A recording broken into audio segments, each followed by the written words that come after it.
ಮೂಡ್ಬಿದ್ರೆಯಲ್ಲಿ ಅತ್ಯಾಚಾರವನ್ನು ಖಂಡಿಸಿ ಧರಣಿ ಕೂರಲಾಗಿದೆ. ಕನ್ನಡ ಚಳವಳಿ ವಾಟಾಳು ಪಕ್ಷದಿಂದ ನಡೆದಂತಹ ಪ್ರತಿಭಟನೆ ಇದು. ಕೆಂಪೇಗೌಡ ಬಸ್ ನಿಲ್ದಾಣದಲ್ಲಿ ವಾಟಾಳು ಪ್ರೊಟೆಸ್ಟ್ ಮಾಡಿದ್ದಾರೆ. ವಾಟಾಳ್ ನಾಗರಾಜ್ ನೇತೃತ್ವದಲ್ಲಿ ನಡೆದಂತಹ ಪ್ರತಿಭಟನೆ ಅತ್ಯಾಚಾರದ ವಿರುದ್ಧ ಕಪ್ಪು ಬಟ್ಟೆ ಪ್ರದರ್ಶನವನ್ನ ಮಾಡಿ ಆರೋಪಿಗಳ ಭಾವಚಿತ್ರಕ್ಕೆ ಬೆಂಕಿ ಹಚ್ಚಿ ಆಕ್ರೋಶವನ್ನ ವ್ಯಕ್ತಪಡಿಸ್ತಾ ಇದ್ದಾರೆ. ನೀವು ಕೂಡ ಅದನ್ನ ದೃಶ್ಯಾವಳಿಗಳಲ್ಲಿ ಗಮನಿಸ್ತಾ ಇದ್ದೀರಾ. ಮೂಡಬಿದಿರೆಯಲ್ಲಿ ನಡೆದಿರುವಂತಹ ಘಟನೆ ಇದು.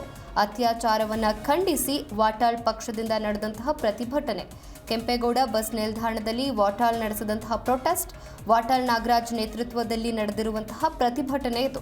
ಅತ್ಯಾಚಾರದ ವಿರುದ್ಧ ಕಪ್ಪು ಬಟ್ಟೆಯನ್ನ ಪ್ರದರ್ಶಿಸಿ ಆರೋಪಿಗಳ ಭಾವಚಿತ್ರಕ್ಕೆ ಬೆಂಕಿಯನ್ನ ಹಚ್ಚಿ ಆಕ್ರೋಶವನ್ನ ವ್ಯಕ್ತಪಡಿಸ್ತಾ ಇದ್ದಾರೆ.